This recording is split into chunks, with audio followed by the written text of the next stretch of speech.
পূব কামৰূপ মহাবিদ্যালয় ছাত্ৰ সন্থা আৰু সাংস্কৃতিক মঞ্চৰ উদ্যোগত পূব কামৰূপ মহাবিদ্যালয়ত 3 দিনীয়াকৈ অভিনয় প্ৰশিক্ষণৰ এটা কাৰ্যসূচী অনুষ্ঠিত কৰা হৈছে। আজি শেষ দিন আৰু এই 3 দিনত তেওঁলোকক অভিনয়ৰ ক খ শিকাবলৈ যত্ন কৰা হৈছে। আচলতে 3 দিনত যদিও অভিনয়ৰ সম্পূৰ্ণ শিক্ষাটো কোনোপধ্যেই দিব নোৱাৰি, যিমানখিনি পাৰি দিবলৈ চেষ্টা কৰিছোঁ আৰু ছাত্ৰ ছাত্ৰীসকলে ইমান সুন্দৰকৈ তেওঁলোকে শিকিবলৈ যত্ন কৰিছে, এইটো বৰ প্ৰশংসনীয় কথা। তাৰ কাৰণে মই মহাবিদ্যালয় কৰ্তৃপক্ষ, ছাত্ৰ সন্থা আৰু সাংস্কৃতিক মঞ্চক বহুত বহুত ধন্যবাদ জনাইছোঁ আৰু মৰমৰ ছাত্ৰ ছাত্ৰীসকলক মই আশীৰ্বাদ প্ৰদান কৰিছোঁ।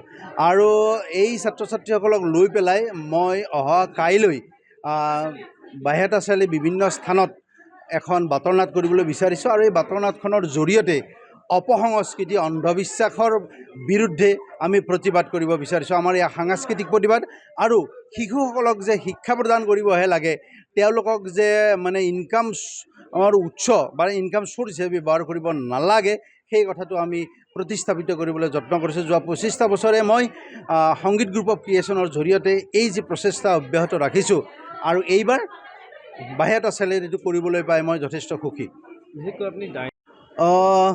হয়, কথাটো মই নিজে এখন ফিচাৰ ফিল্ম বনাইছিলোঁ, যিখন ছবিয়ে কেইবাঠাইতো পুৰস্কাৰ লাভ কৰিবলৈ সক্ষম হৈছিলে আৰু সেইখনতো মই বৰ্তমান সমাজত ঘটি থকা কেইবাটাও অপসংস্কৃতি আৰু অন্ধবিশ্বাসৰ বিৰুদ্ধে মই মাত মাতিছোঁ আৰু ইয়াৰ পিছতো মই এনেকুৱা কেইবাটাও শ্বৰ্ট ফিল্ম কৰিছোঁ, বাতৰনাট কৰিছোঁ আৰু এইখিনি মই ৰাজ্য চৰকাৰলৈ দিবলৈ যত্ন কৰিছোঁ।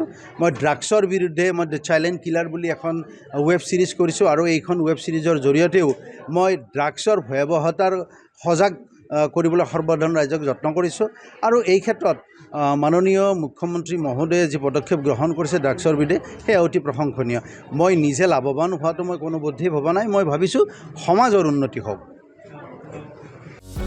যিকোনো খবৰৰ বাবে যোগাযোগ কৰক আমাৰ এই নম্বৰত 9181 307 2221।